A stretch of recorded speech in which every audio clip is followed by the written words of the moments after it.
Hi, Dave Dinkel. I'm here with another 2-minute tip. This one may run on a morning ahead of time, and the story here is tax deed certificates, tax deed sale.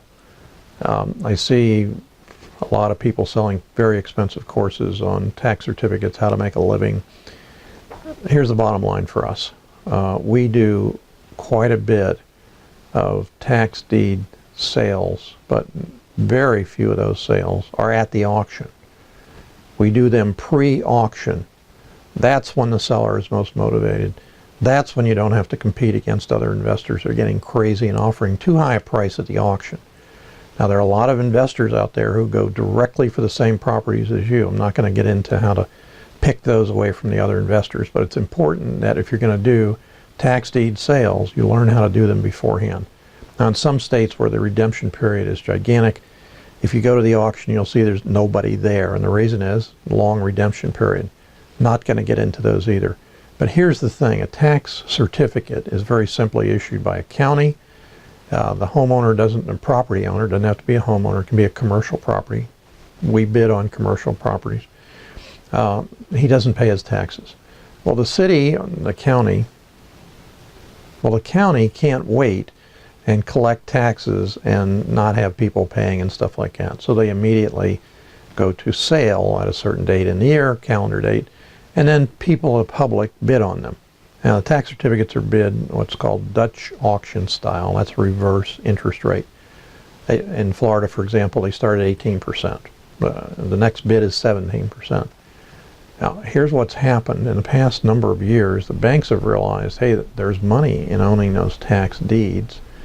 One of the reasons is it wipes out any mortgage that's against the property. So if you go to the tax deed sale, $250,000 mortgage by another lender, like I won't mention bank names, and you're a person and you bid that and you get the tax deed, boom, if they weren't careful, just lost $250,000 in that mortgage. Now, there's remedies and all sorts of things, but the largest bidders for tax certificates are national banks under different names. If you go and look at who owns that LLC that's a funky purple dog, hey. Now, in Florida, for example, there's a default rate. So instead of going 18, 17, 16 on a property that the national lenders want to get, they immediately bid 1%. So you say to yourself, 1%, why in the world would they want to get 1%? Because I thought that tax certificates were for people to get a retirement, stable income by investing in them. They're guaranteed. They're not guaranteed. Listen to me. You're going to hear people say to you they're guaranteed by the state or the county. They're not guaranteed. Many of them have an expiration period. So you're holding the certificate. 5 years later, you get a little notice that, oh, by the way, your certificate no longer is available. You don't get monthly or annual income until the property is sold and your tax certificate is redeemed. You have no income. So why in the world would the banks go to 1%? In some cases, they go to 0.5%. On some that I've bid, I've gone to 0.25%. Why? Because in our state, there's a default rate. So they don't get paid that. They get paid the default rate, which is higher. So if you're going to do this, what I want you to do is you can buy a course, you can watch a video. Not enough. You need to go down to the courthouse and say, who's the person that runs the auction? If it's an open outcry auction, you go down there and watch them. All of those guys that are there are prospects for your buyer's list. But if it's not an open outcry in other states besides ours, it's electronic, bidding online. It's a magnet for people that don't know what they're doing. It's very important that you understand if you're bidding on them, on a tax deed, for example, what are you getting? Because I just said to you, mortgages are wiped out. They're junior to the tax deed sale, tax lien, but other liens are not.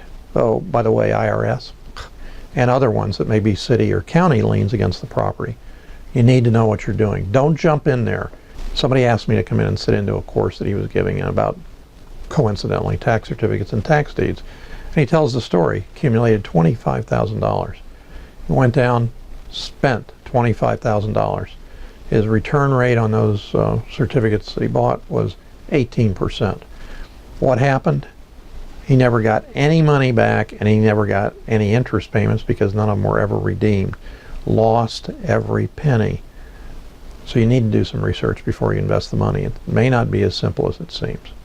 Thanks very much. I did my 2 minutes. I should make this 4 minutes or at least.